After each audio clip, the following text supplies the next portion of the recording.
जय हिंद दोस्तों, स्वागत है आपका हमारे YouTube चैनल में। आज की वीडियो में हम लेकर आए हैं आपके लिए यहाँ पर हिंदी साहित्य के बहुत ही महत्वपूर्ण क्वेश्चन आंसर। तो वीडियो को पूरा अवश्य देखें। अगर आप चैनल पर पहली बार आए हैं तो चैनल को सब्सक्राइब कर लें, बेल आइकन दबाएं और ऑल पर क्लिक करें ताकि ऑल वीडियो की जानकारी आपके यहाँ तक पहुँचे। ज़्यादा से ज़्यादा वीडियो को शेयर करना है और वीडियो को लाइक करना ना भूलें। तो चलिए स्टार्ट करते हैं आज का अपना ये वीडियो।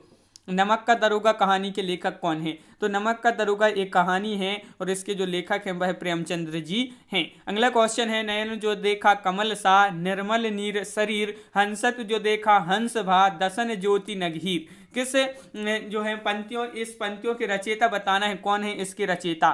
तो 52वां क्वेश्चन है और इसका जो सही आंसर है आपका वह है जायसी। आपका राइट आंसर यहाँ पर है। अगला क्वेश्चन है, नर की और नल नीर की गति एक ही करे जो, जे तो नीचो है चले ते तो ऊंचो हो। इस पंक्तियों की रचयिता बताना है। तो इस पंक्तियों की रचयिता कौन है यहाँ पर बताइए। क्वेश्चन नंबर है आपका यहाँ पर 53 और 53 का सही आंसर है आपका यहाँ पर बिहारी लाल। बिहारी लाल आपका यहाँ पर सही आंसर है, बिल्कुल सही, बिहारी लाल राइट आंसर। अगला क्वेश्चन, नवनीत शब्द का अर्थ क्या है? तो नवनीत शब्द आपका ये दिया गया है और इसका जो अर्थ है वह क्या है? तो आपका यहाँ पर जो सही आंसर है, नवनीत शब्द का अर्थ है मक्खन। क्या है? मक्खन। आपका यहाँ पर सही आंसर है मक्खन, बिल्कुल सही राइट आंसर है। अगला क्वेश्चन क्या है? अगला क्वेश्चन देखिए, निराला के राम तुलसीदास जी के राम से भिन्न और भवभूति के राम के निकट हैं। यह कथन किस हिंदी आलोचक का है? तो ये कथन बताना है किसका है। क्वेश्चन नंबर 55 में सही आंसर आपका क्या होगा?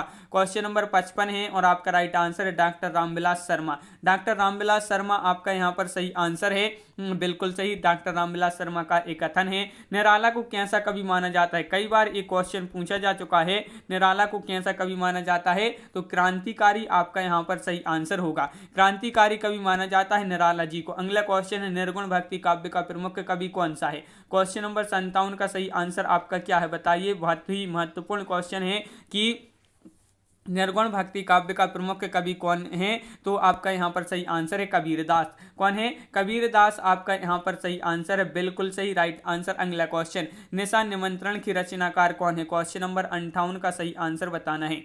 निशा निमंत्रण की रचनाकार कौन है? तो आपका यहाँ पर सही आंसर है, विकल्प क्या होगा राइट आंसर? तो हरिवंश राय बच्चन आपका यहाँ पर सही आंसर, हरिवंश राय बच्चन आपका राइट आंसर है, बिल्कुल सही। अगला क्वेश्चन है, पंच परमेश्वर के लेखक कौन है? देखिए, पंच परमेश्वर क्या है? ये एक कहानी है और इसके लेखक बताना है, कौन है इसके लेखक। तो आपका राइट आंसर है क्वेश्चन नंबर 69 का आपका प्रेमचंद्र राइट आंसर है। पंच परमेश्वर कहानी के जो लेखक हैं वह हैं प्रेमचंद्र। कौन है? प्रेमचंद आपका यहाँ पर सही आंसर है। अगला क्वेश्चन है कि पंचवटी में कौन सा समास है? तो यहाँ पर आपके लिए समास बताना है। समास बताइए क्या होगा राइट आंसर। 4 विकल्प आपके यहाँ पर दिए गए हैं। कौन सा समास है पंचवटी में? तो आपका यहाँ पर सही आंसर है दिगु। दिगु आपका यहाँ पर सही आंसर है, बिल्कुल सही, दिगु जिन्होंने बताया है उनका यहाँ पर सही आंसर है दिगु समास है। अगला क्वेश्चन क्या है, पद्मावत किसकी रचना है? क्वेश्चन नंबर 61 का सही आंसर बताना है, पद्मावत किसकी रचना है? तो आपका यहाँ पर राइट आंसर है 61 का क्या है राइट आंसर? तो आपका सही आंसर है विकल्प यहाँ पर मलिक मोहम्मद जायसी राइट आंसर है। मलिक मोहम्मद जायसी आपका सही आंसर है। यहाँ पर आपकी विकल्प नहीं दिए गए, वन लाइनर ये आपकी क्वेश्चन है। अगला क्वेश्चन है, परहित सरसई धर्म नहीं भाई, पर पीड़ा सम नहीं अधमाई। इस पंक्तियों की रचयिता कौन है? तो इस पंक्ति के रचयिता आपके लिए यहाँ पर क्वेश्चन नंबर 62 का सही आंसर बताना है। तो 62 का जो सही आंसर है वह क्या है? क्वेश्चन नंबर 62 का राइट आंसर है तुलसीदास। तुलसीदास आपका यहाँ पर सही आंसर है, पर हित सरसहि धर्म नहीं भाई, पर पीड़ा सम नहीं अधमाई। इसके रचयिता है तुलसीदास। पल्लव के रचयिता कौन है? पल्लव के रचयिता बताना है। यहाँ पर पल्लव के रचयिता कौन है? महत्वपूर्ण क्वेश्चन है, क्वेश्चन नंबर 63 और राइट आंसर आपका यहाँ पर जो है सुमित्रा नंदन पंत आपका यहाँ पर सही आंसर है।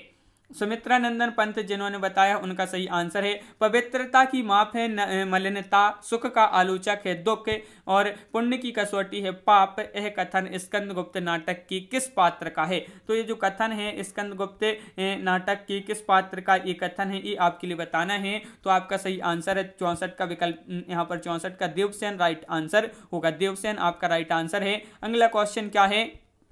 तो देखिए, अगला क्वेश्चन है, पूस की रात के लिए रचनाकार कौन है? पूस की रात ये क्या है? कहानी है। पूस की रात कहानी है और इसके जो लेखक हैं वह कौन है या रचनाकार कौन है, तो इसके रचनाकार हैं प्रेमचंद्र। प्रेमचंद्र आपका यहाँ पर सही आंसर है। पृथ्वीराज रासो के रचनाकार कौन है, तो पृथ्वीराज रासो के जो रचनाकार हैं वह कौन है, तो आपका राइट आंसर है चंद्रबरदाई राइट आंसर है। अगला क्वेश्चन है प्रेमचंद के अधूरे उपन्यास का नाम बताना है। तो जो अधूरा उपन्यास है प्रेमचंद्र जी का वह कौन सा उपन्यास है, ये आपके लिए यहाँ पर बताना है। प्रेमचंद जी का अधूरा उपन्यास कौन सा है, मंगलसूत्र आपका यहाँ पर सही आंसर होगा, मंगलसूत्र बिल्कुल सही। प्रकृति के सुकुमार कवि किसे कहा जाता है, महत्वपूर्ण क्वेश्चन है, कई बार पूछा जा चुका क्वेश्चन है। तो सुमित्रा नंदन पंत को कहा जाता है प्रकृति के सुकुमार कवि। अगला क्वेश्चन क्या है, प्रगतिवाद उपयोगितावाद का दूसरा नाम है, ये कथन किसका है, ये कथन बताना है, ये कथन किसका है, तो आपका यहाँ पर राइट आंसर है, विकल्प यहाँ पर राइट आंसर है नंद दुलारी वाजपेयी आपका सही आंसर होगा। प्रथम सूफी प्रेमाख्यान काव्य की रचयिता कौन है, तो इसके रचयिता हैं कौन है, इसके रचयिता तो आपका यहाँ पर जो सही आंसर है वह है आपका यहाँ पर राइट आंसर मुल्ला दाऊद। मुल्ला दाऊद इसके रचयिता हैं, बिल्कुल सही। अगला क्वेश्चन क्या पूछा है, प्रभु जी तुम चंदन हम पानी जाकी अंग अंग बास समानी, प्रस्तुत पंक्तियों की रचयिता कौन है। इन पंक्तियों की रचयिता आपके लिए बताना 71 यहाँ पर क्वेश्चन पूछा गया है। प्रभु जी तुम चंदन हम पानी जाकी अंग अंग बास समानी, तो इन पंक्तियों के जो रचयिता हैं वह है रैदास जी। कौन है, रैदास आपका यहाँ पर सही आंसर है। प्राचीन का विलोम क्या होगा, देखिए प्राचीन ये आपका लिखा है प्राचीन और इसका जो विलोम होगा वह क्या होगा, तो आपका सही आंसर है अर्वाचीन। अर्वाचीन आपका यहाँ पर सही आंसर है, बिल्कुल सही। अगला क्वेश्चन है भारतीय प्राचीन भारत में कौन सी लिपि दाईं ओर से बाईं ओर लिखी जाती थी, तो देखिए दाईं ओर से बाईं ओर लिखी जाती थी वह कौन सी लिपि है, तो आपके लिए यहाँ पर बताना है वह है खरोष्टी लिपि। खरोष्टी लिपि जो है ये प्राचीन भारत में ये लिपि जो है दाईं ओर से यहाँ पर बाईं ओर लिखी जाती थी। अगला क्वेश्चन क्या है, प्रेम पचीसी कहानी संग्रह है, तो इसके रचनाकार कौन है। देखिए प्रेम पचीसी क्या है, ये कहानी संग्रह है और इसके जो रचनाकार हैं वह कौन है, तो क्वेश्चन नंबर 74 का सही आंसर आपका यहाँ पर राइट आंसर है प्रेमचंद। अगला क्वेश्चन है प्रेम सागर के लेखक कौन है, तो देखिए प्रेम सागर के जो लेखक हैं वह कौन है, ये आपके लिए बताना है। प्रेम सागर के लेखक तो आपका सही आंसर यहाँ पर होगा क्या होगा, लल्लू लाल आपका राइट आंसर है। बिहारी किस काल के कवि थे, तो जो बिहारी थे ये किस काल के कवि थे, तो आपका यहाँ पर जो सही आंसर है वह क्या होगा राइट आंसर, तो आपका सही आंसर यहाँ पर है रीतिकाल। रीतिकाल आपका सही आंसर है। बिहारी किस राजा के दरबारी कवि थे, तो जो बिहारी जी थे ये किस राजा के दरबारी कवि थे, ये आपके लिए बताना है। तो आपका यहाँ पर जो सही आंसर है वह है आपका राइट आंसर जयपुर नरेश जयसिंह की। अगला क्वेश्चन क्या पूछा गया है, देखिए यहाँ पर अगला क्वेश्चन पूछा गया है कि बुंदेले हरबोलों के मुँह से हमने सुनी कहानी थी, खूब लड़ी मर्दानी वह तो झांसी वाली रानी थी। इस पंक्ति के रचयिता कौन है, महत्वपूर्ण क्वेश्चन पूछा गया है और आपका राइट आंसर है सुभद्रा कुमारी चौहान आपका राइट आंसर है। बुंदेले हरबोलों के मुँह से हमने सुनी कहानी थी, खूब लड़ी मर्दानी वह तो झांसी वाली रानी थी, तो इसकी इन पंक्तियों के जो रचयिता है सुभद्रा कुमारी चौहान है।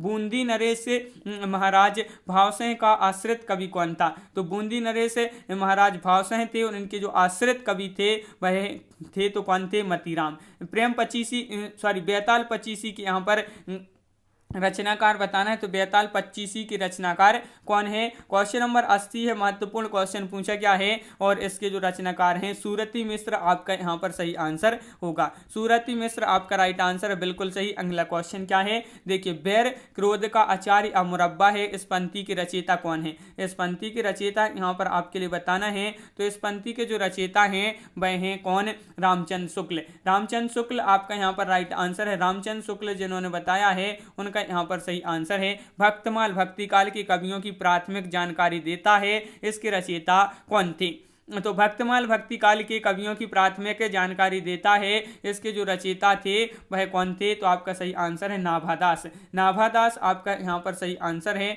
नाभादास राइट आंसर है। अगला क्वेश्चन क्या है, भारत का शेक्सपियर जो है किसे कहा जाता है, तो ये आपके लिए बताना है, तो आपका राइट आंसर है 83 का राइट आंसर होगा, विकल्प यहाँ पर आपका राइट आंसर कालिदास। अगला क्वेश्चन है, भारत के किस प्रांत में कोंकणी भाषा बोली जाती है, तो आपका यहाँ पर सही आंसर है महाराष्ट्र गोवा। महाराष्ट्र गोवा आपका यहाँ पर सही आंसर है, बिल्कुल सही। महाराष्ट्र गोवा जिन्होंने बताया है उनका सही आंसर है। भारत के प्रथम राष्ट्र कवि कौन थे? देखिए राष्ट्र कवि पूछा है, भारत के प्रथम जो राष्ट्र कवि थे वह कौन थे, यहाँ पर आप बता दीजिए। महत्वपूर्ण क्वेश्चन पूछा गया है, क्वेश्चन नंबर 85, और 85 का जो सही आंसर है आपका मैथिली शरण गुप्त आपका राइट आंसर। भारत भारती काव्य के रचनाकार कौन है?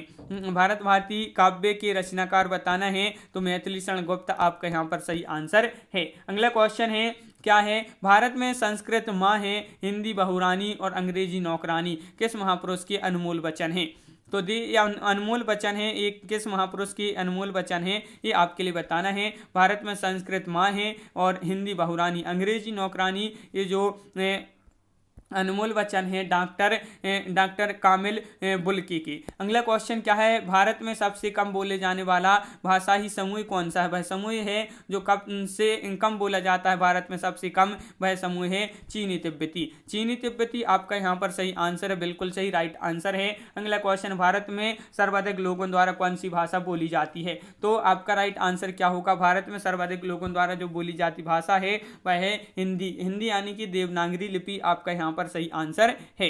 अगला क्वेश्चन है, भारतीय संविधान में हिंदी को क्या कहा गया है? तो हिंदी को कहा गया है भारतीय संविधान में क्या कहा गया है? तो आपका यहाँ पर सही आंसर होगा, क्या कहा गया है? राजभाषा। राजभाषा राइट आंसर है। भारतेंदुकृत भारत दुर्दशा किस साहित्य रूप का हिस्सा है? तो नाटक साहित्य आपका यहाँ पर सही आंसर है। नाटक साहित्य जो है यहाँ पर सही आंसर। भारत के संबंध में हिंदी भाषा के संबंध में हिंदी शब्द का प्रयोग सर्वप्रथम किसने किया? तो हिंदी जो शब्द है इससे इनका सर्वप्रथम जो प्रयोग किया वह किसने किया? तो आपका राइट आंसर है अमीर खुसरो। अमीर खुसरो आपका यहाँ पर सही आंसर है, बिल्कुल सही, अमीर खुसरो राइट आंसर है। भिक्षुक कविता के रचयिता कौन है? तो भिक्षुक जो कविता है इसके जो रचयिता हैं वह कौन है ये आपके लिए बताना है। तो आपका सही आंसर है यहाँ पर क्या है? निराला राइट आंसर है। भूषण का कौन सा लक्षण ग्रंथ है? भूषण का कौन सा लक्षण ग्रंथ है? तो यहाँ पर बताइए वह कौन सा लक्षण ग्रंथ है भूषण जी का?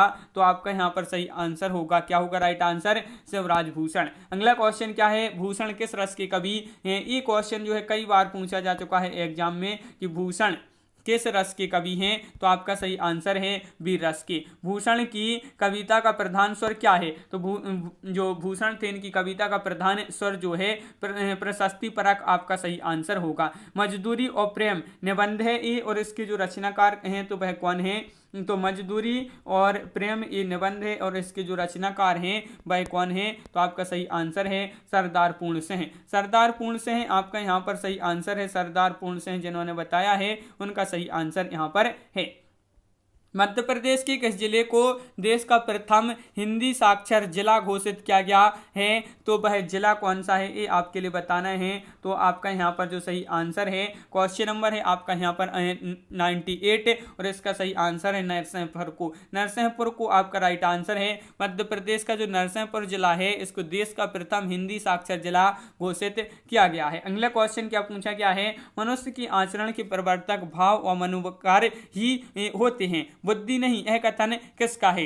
तो मनुष्य की आचरण के प्रवर्तक भाव या मनोविकार ही होते हैं, बुद्धि नहीं, ये जो कथन है ये है किसका? रामचंद्र शुक्ल जी का। मनुष्यता का विपरीतार्थक क्या है? तो मनुष्यता का जो विपरीतार्थक है वह क्या है? तो आपका सही आंसर है बर्बरता आपका राइट आंसर यहाँ पर होगा। तो इस प्रकार अपने यहाँ पर बहुत ही महत्वपूर्ण क्वेश्चन कंप्लीट हुए। कैसा लगा ये वीडियो कमेंट में जरूर बताएं। इसी प्रकार के आपके बहुत सारे वीडियो आने वाले हैं, तो आप चैनल को सब्सक्राइब कर लें, बेल आइकन दबाएं, ऑल पर क्लिक करें ताकि ऑल वीडियो की जानकारी आपके यहाँ तक पहुँचे। ज़्यादा से ज़्यादा वीडियो को शेयर करें ताकि अन्य लोग भी यह वीडियो देख सकें, और वीडियो को लाइक करना ना भूलें। तो आज की वीडियो में बस इतना ही। सभी के लिए बहुत बहुत धन्यवाद। जय हिंद।